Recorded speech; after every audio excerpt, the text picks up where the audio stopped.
Soft Life Chronicles. Again, the fourth of my couch series. So last time we talked about this whole topic. I kind of introduced it about this family support. So today we are continuing talking about it.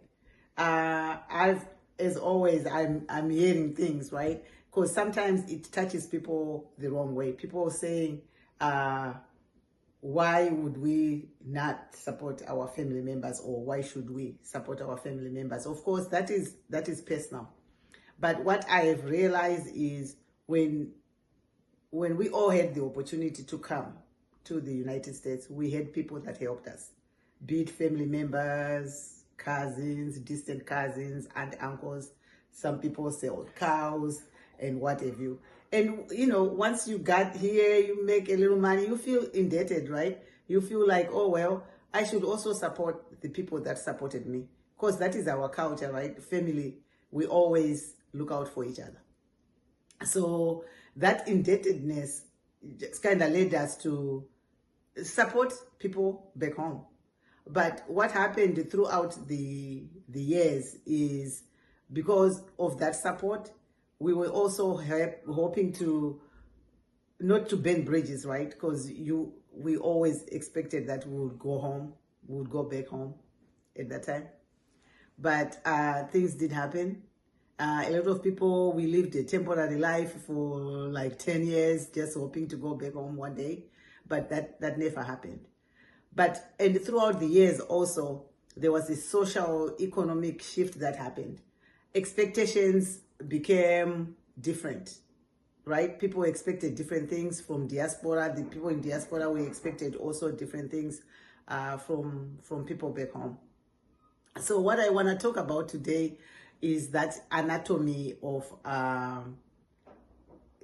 the person that asks, or anatomy for the person that is benefiting from the remittances, right? So the mindset is this. The mindset is you are in the diaspora, you are making the money, and if I ask, I deserve to have it. And most of the time, I'm hearing this, right, from people. And somebody said, you know, people will be goch, you know, having fun. Someone would say, oh, we are out of money. They'll be like, wait, let me call my ATM in South Africa, or let me call my ATM in the UK. And they'll call and tell a story, right? The story is how, you know, as always, again, or we need to get this child out, right? So, and there'll be a bet going on and say, wait, in 15 minutes we have more money. And then, you know, out of the goodness of your heart, you are doing that remittance, right? And the remittances are over. It doesn't matter what time of day it is, right? You have your phone, you go on World Remit, you send. And the next 30 minutes, people are jumping up and down in the bar and say, what did I tell you? I now have $50. And now, here we go. There's another round of, be it Coronas, be it Nyati, because there's Nyati these days, right? Be it Nyati, and another Choma Nyama is there. Nyama is being put on the grill again. Because what is happening is people are actually budgeting your coin. They actually say, you know, like, they'll be like, oh, well, for the single ladies that are out here, oh, you don't have a child, you don't have a husband, what are you doing with your money? So someone is actually entitled to that money. So people actually budget for your money to say, oh, well, you telling me that you cannot afford even $200? They are also budgeting your 24-hour shift. You know, you are going to the shift 24 hours and someone is budgeting that for you, hoping that you are going to send that money so that they can do whatever they want to do. And look, this is one issue too. This kind of really gets me pumped up. So someone sends their child to, I don't want to say Eaglesville, but I will sell Eaglesville, right? It's a very expensive school, bougie school, out there in Harare, right? And school is opening on the 7th of September. And here is the 5th of September. Someone saying, hey, can I borrow $200 until so and so because I need school fees for my child? First of all, did you not know your child is going to that school? That's number one. And number two, you are borrowing. Where are you going to get it from to return? Who is, I don't know. If there's somebody who had money borrowed and got it returned, please let me know. Just put your hands up and say, well, I got that money back. So what I'm saying is people are planning their lives around diaspora money.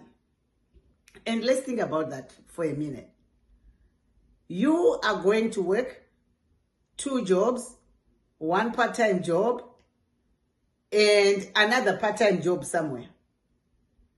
You don't even have a budget for your money.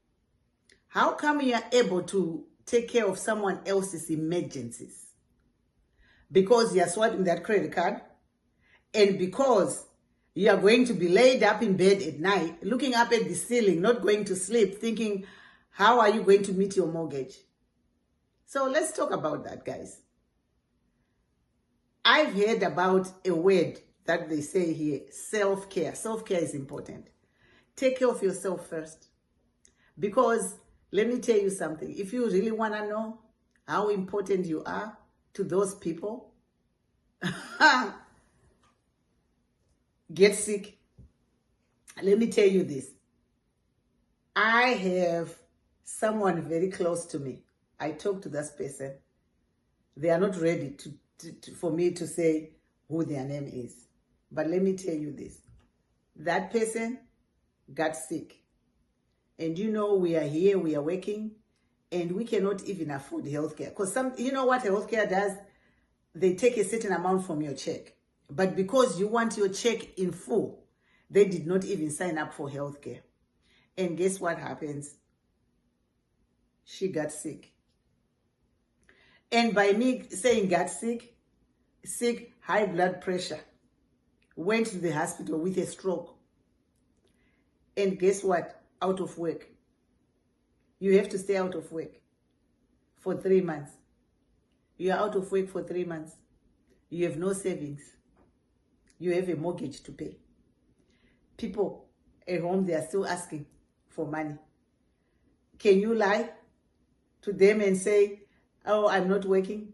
No, you are still swiping that credit card to send that $100 home, that $200 home. Why?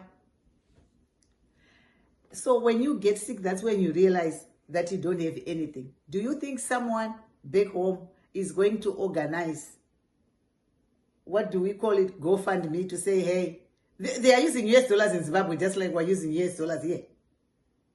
Do you think someone is going to go around collecting some money and send to you so you can meet your medical bills? Imagine that the whole community had to do a food train for this woman. Just imagine that. So let's be careful. Let's plan for our lives. Let's plan for our livelihood. Helping others is not bad, but help yourself first, ladies and gentlemen. And I know this is not going to sit well with a lot of people, and I understand.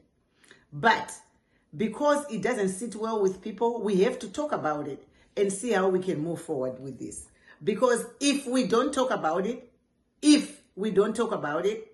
we are here suffering. Mental health is an issue. People are getting depressed. People are feeling like they are not able to go home because of the situation that they are being put by their relatives and their friends back home. People are in so much debt that they are not able to buy a ticket to come home if there is a true emergency. Think about that.